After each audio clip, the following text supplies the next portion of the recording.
Assalamu alaikum wa rahmatullahi wa barakatuhu. This is Dr. Nijam and I hope you all are fine. So, our today's A2 chemistry lecture is about the lattice energy, and that's you can say the first topic of the A2 chemistry. And before starting the topical, you should know about the learning intentions of this topic, that you have to define the term the enthalpy change of atomization, lattice energy, first electron affinity, use factors affecting electron affinities of the elements, and the most importantly, describe and explain the trends in electron affinities of the group 16 and 17. Construct and use a Born-Haber cycle for ionic solids and carry out calculations involving Born-Haber cycle. Actually, this topic is the sequel topic of the thermodynamics that we have already done in the AS. And you have to learn about how to construct and use the energy cycle involved enthalpy change of solution, lattice energy, enthalpy change of hydration, and all kind of definition that you people have done in the AS. And even carry out the calculation using energy cycle involving enthalpy change. And the most important, describe and explain qualitatively variation in solubility and enthalpy change of solution of the hydroxides of sulfates in group 2 in terms of the relative magnitude of enthalpy change of hydration and the lattice energy. This topic is important as per your paper point of view, and before you start, you should know these all things. Work with another learner to draw the fully labeled reaction pathway, energy profile diagrams for endothermic reactions, and explain and learn how to find enthalpy change of combustion of an alcohol by experiment, and work with another learner to write equations which represents the enthalpy change of formation of calcium carbonate, combustion of ethane, sorry, and enthalpy change of neutralization of sulfuric acid. You should know about the symbols. These are the symbols that you have done. Yes, you should know about the Hess's law. Okay.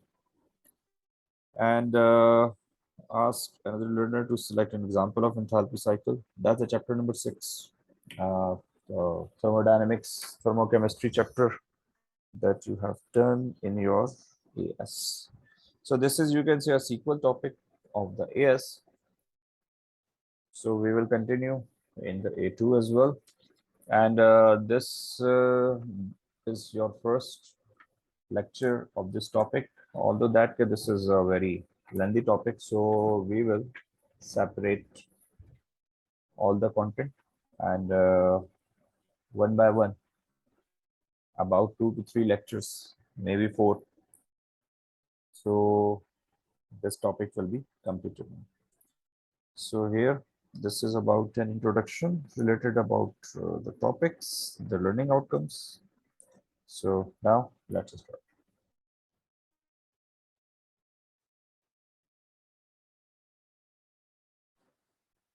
So as per the topic, that's your lattice energy. So first of all, what is the lattice energy exactly? Like in the previous topics, especially in ionic bonding, we learned about the structures of ionic compounds. And we know well that ionic compounds having a proper lattice structure. Lattice structure means a proper kind of a crystalline structure with a proper and significant geometrical array. right? Just like it's a cube having a particular perfect dimensions. And most importantly, their bonding formation, because whenever we trying to maintain a crystal, so we know well one thing, okay, this is exactly ionic criteria between positive and negative charges, and this is exactly the actual designing of a proper lattice. Let's suppose this structure is your NaCl structure, Na carrying positive and Cl carrying negative. So when ions combine to form a crystalline lattice, there is a huge release of energy. Okay. And Yes. we know well one thing, that energy is released. So that particular reaction is your exothermic reaction, because energy given out when ions of opposite charges come together to form a crystalline lattice. So that energy is actually your lattice energy. You can say that during the formation of crystals, whenever positive and negative ions may combine together, so energy will be released. So this is exactly your lattice energy. So according to their definition,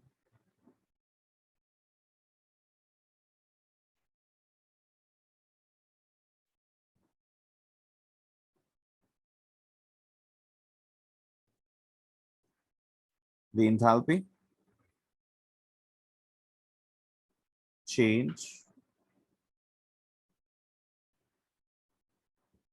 when 1 mole of an ion in terms of the ionic compound is formed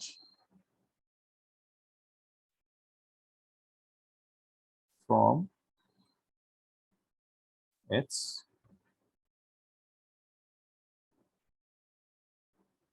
gaseous ions under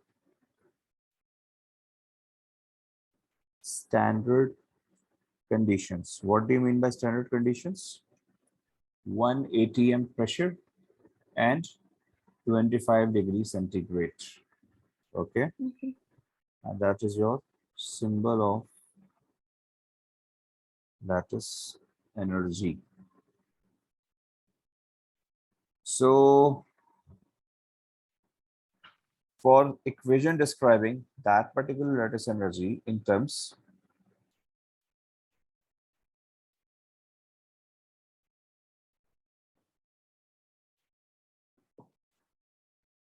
for example, that we take sodium chloride and magnesium chloride.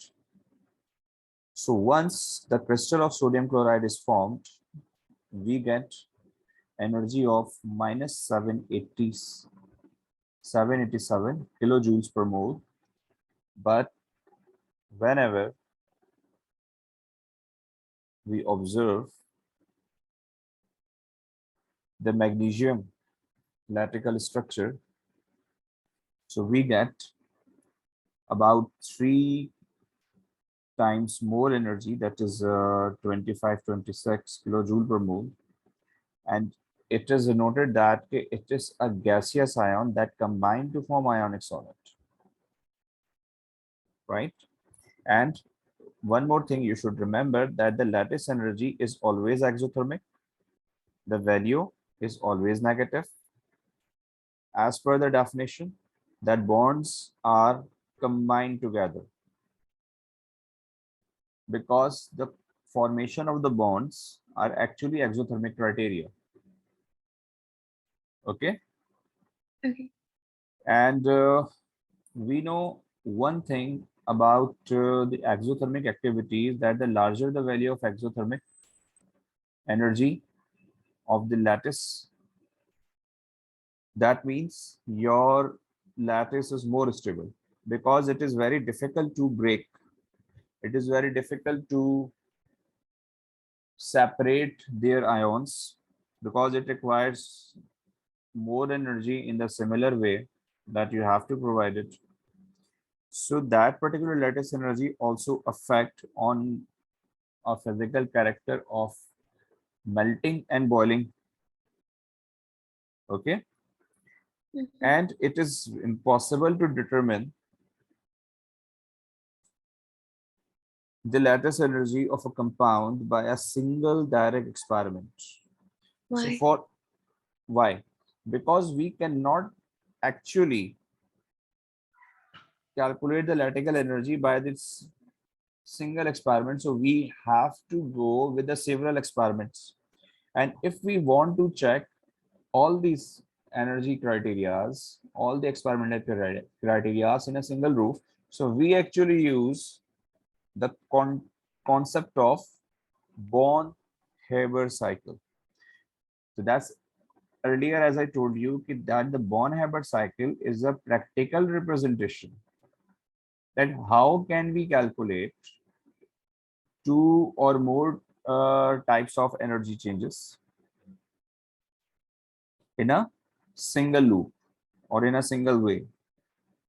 So this is exactly the concept of Born-Haber cycle, and it is very easy to maintain the particular values of different lattices on different criterias of energies by using the Born-Haber cycle. And the quantity that you have to define as the lattice energy is more accurately called lattice enthalpy, because the change of enthalpy, you know well, the common perception as per the chemistry. So the lattice energy is the internal energy change that 1 mole of the any compound is formed from its gaseous ions at 25 degrees centigrade. And the lattice enthalpy values are very close to the correspondent lattice energy values. So we can say that the concept of the lattice enthalpy is more feasible and more accurate than the lattice energy. Okay. Okay. So one thing you have to remember that the lattice energy is always negative, right? Anyhow, one more thing we should know about, and that is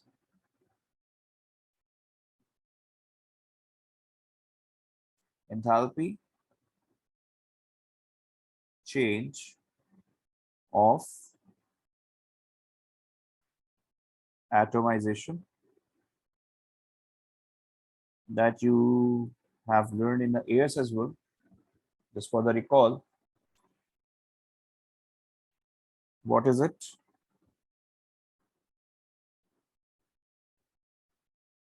The enthalpy change when 1 mole of gaseous atoms is formed from its elements under standard conditions, and the standard conditions are same.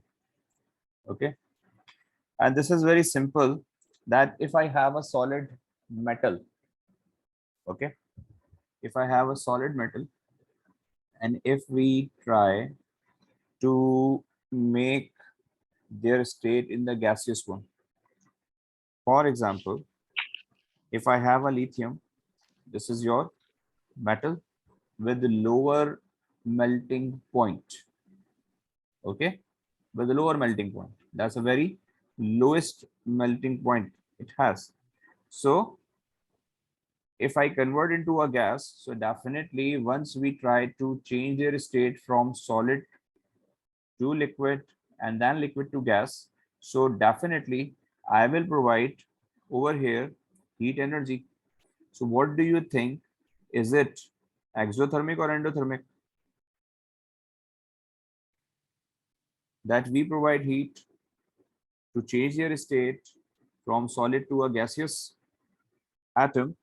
So that is exactly your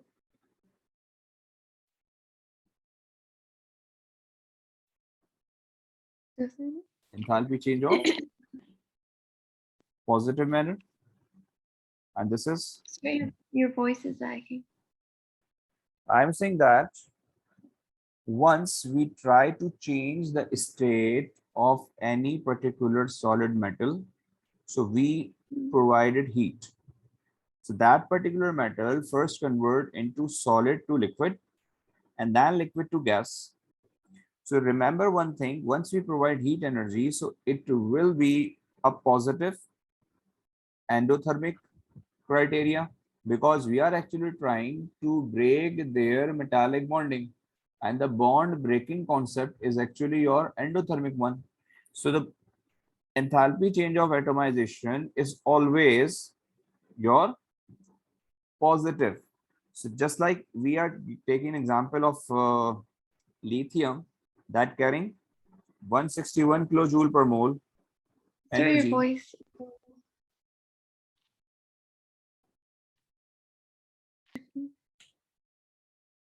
Just like in this lithium, lithium has lowest melting point. But if we take any particular element, any particular metal having high melting point, that means it has a strong metallic bonding. Okay, so we require a more amount of energy to change their state from solid to gas. All right, Yeah. and one more thing you should know about non-metals, especially gases. For example, another example you may take, and this is your chlorine example. If I have a chlorine molecule, Cl2, okay, and you know Yeah. that Cl2 is already a gas, but Yeah. this is looks like this, okay, single covalent bond between it. So whenever we try to make its atom, that means atomic chlorine, so definitely we need an amount of energy to break the bond, this bond, chlorine bond. So it requires amount of energy. And in the case of the chlorine, this is 122 kilojoule per mole, right? So Yeah. basically, that amount of energy which we use to convert any element into gaseous state in case of the metals, and the amount of energy in case of the gases, we convert the molecular gas into its atom. So this is exactly the concept of the enthalpy change of atomization. And you should remember that the value of enthalpy change of atomization are always positive, endothermic, because energy must be supplied to break the bonds holding the atoms in the element together. Okay. Okay, so this is the Yeah. main thing. Now after that, another thing which is really important, and it is called electron affinity. Electron affinity. Now what is electron affinity? We, Sir, can you go off for just 1 second? this one,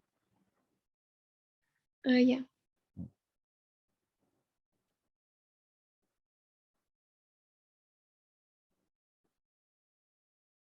Okay. Now, we know well about the electron affinity that the energy change occurring when a gaseous non-metal atom accepts one electron. Okay. Repeating again, the energy change occurring when a gaseous atom, especially non-metal atom, accept one electron.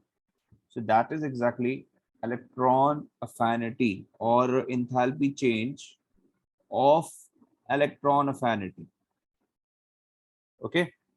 The symbol you have to write the same, that's your EA, electron affinity. You have to write as well. In few equations you will see. So the energy change occurring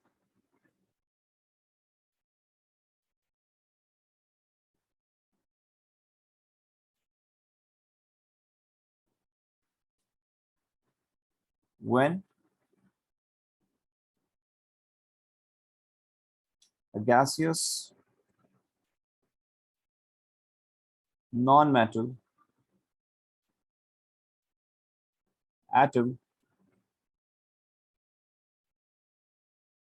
accepts one electron is called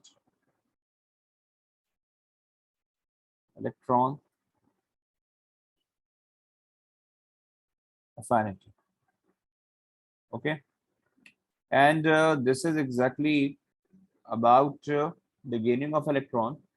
So it may be once, twice, or thrice. So their value of electron affinity may be changed. So look at this. As we know about the electron affinity, that the energy change occurring when atom accept electrons, and the symbol is your EA, right?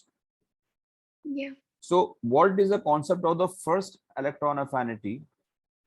The first electron affinity is the enthalpy change when 1 mole of electrons is added to 1 mole of gaseous atoms form 1 mole of gaseous ions with a single negative charge under standard conditions. In easy way, we can say that whenever one electron is gained by a non-metal, so that amount of enthalpy change is exactly your first enthalpy change. Okay, Okay. we know Yeah. well one thing, that the one electron is added or gained by any non-metal, so it carrying -1 charge, -1 charge, and it forms an ion. So that -1 charge enthalpy is your first electron affinity. Okay, and after onwards, if any element may gain another electron, the second electron, so this will be its second enthalpy of electron affinity. Got it? And Yeah. once you gain the number of electrons, so your electron affinity values will be increased or charged. Like Okay. this one, example of chlorine, and its EA1 mean first electron affinity, that is -348, and this is your second one. There's a first enthalpy, and in the case of the sulfur, this is your second enthalpy. So these all are First electron. EA1 mean first electron affinity of Mm-hmm. both of the cases.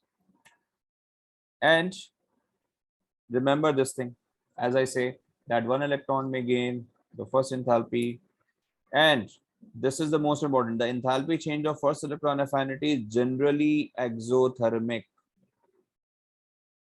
Generally exothermic, but it is not necessary the second enthalpy will also be your exothermic. It is not necessary. Okay. The first enthalpy, this is your first enthalpy. That's your negative one. But what about the second enthalpy? Second enthalpy maybe is your endothermic one. Let's suppose this example of oxygen. As you see, the first electron affinity of oxygen, look at this, is your, as ever, negative, minus 141 kilojoule per mole. For 1 second.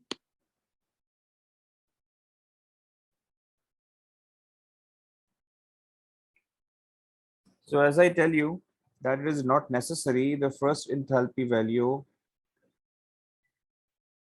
If it is negative, so the second enthalpy value is also negative.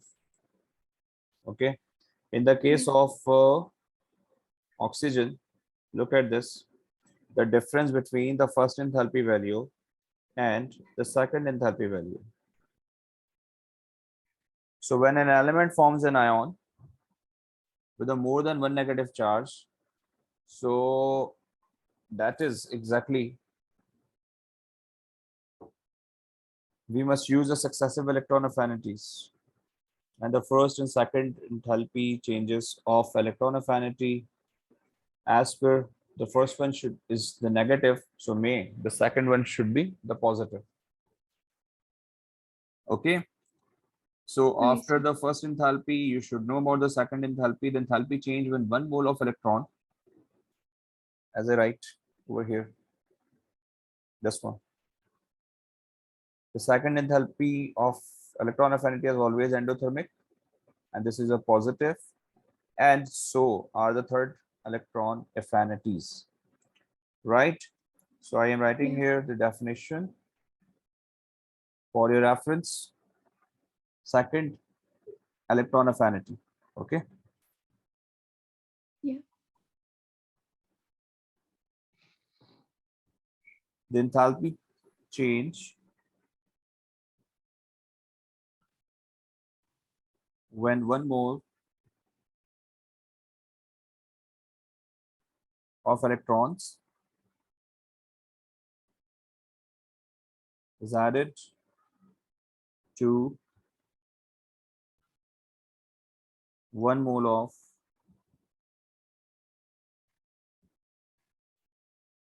-1 ions to form 1 mole of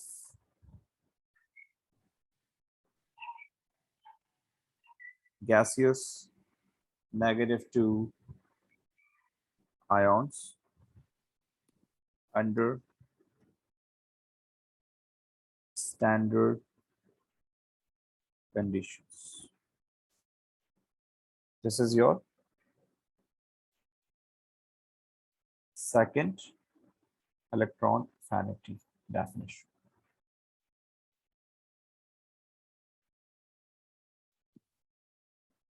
Wait, the first electron affinity can also be endothermic, right?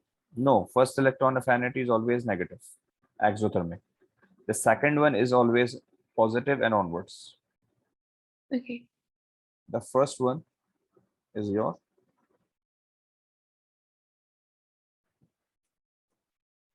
exothermic, right? Yeah. Now let's check the trend in electron affinities. So we will observe the actual one. Like in the group number 17, this is your group number 17. And this is your group number 16. And the carbon one is a group number 15. Nitrogen one is group number 15. So in the group number 16, you observe one thing, that oxygen carrying the first enthalpy is your -141, and the sulfur carrying minus 200, selenium minus 195, and tellurium minus 190. These are all first affinity. Yeah. And fluorine minus 328, chlorine minus 348, and then minus 324, and then minus 295. There is no actual, you can say, proper trend, because fluorine till chlorine value decreases, then further decrease and further decrease in your group number 17. But once we observe these two values, It increases. so this is actually increasing, then further decreasing. Yeah. And over here, the same way, the values increasing Okay. and then further decreasing. So we can say that as according to this particular trend, the value of electron affinity depends on the attraction between the positively charged nucleus, right? Stronger the attraction, greater the amount of energy released, and these factors involve actually electron affinity values relating to the first, especially ionization energy. So the first factor is your greater nuclear charge, right? And the greater the attractive force between the nucleus and other electrons.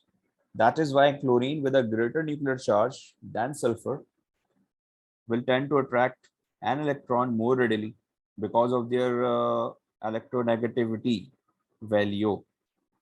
Okay. So this means more energy is released by chlorine. On the other hand, the further away from the outer shell electron from positive nuclear charge, the less attractive force between the nucleus and the outer shell electrons is. That is why we can say that the lower elements having less electron affinity, selenium and tellurium, bromine and iodine, Lower elements have less electron affinity value because they are electron populated. That's why. What does that mean, sir?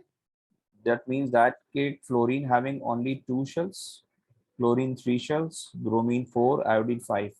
So if the number of shells are increasing, so definitely nuclear charge is dividing due to the electron population, and the size of the atom is gradually increasing. So the further away the outer shell electrons are from the positive nuclear charge is less attractive force between the nucleus and that particular electrons. And then the greater number of electron shells, as I say, that also affects electron affinity. A small atom, more nuclear control; big atom, less nuclear control. So definitely this is actually the shielding effect criteria. So electron affinity values actually decreasing down the group because of their greater atom size, right? So what should be important to remember, that the fluorine does not fit in the trend, and the electron affinity of a fluorine atom is lower than that of chlorine.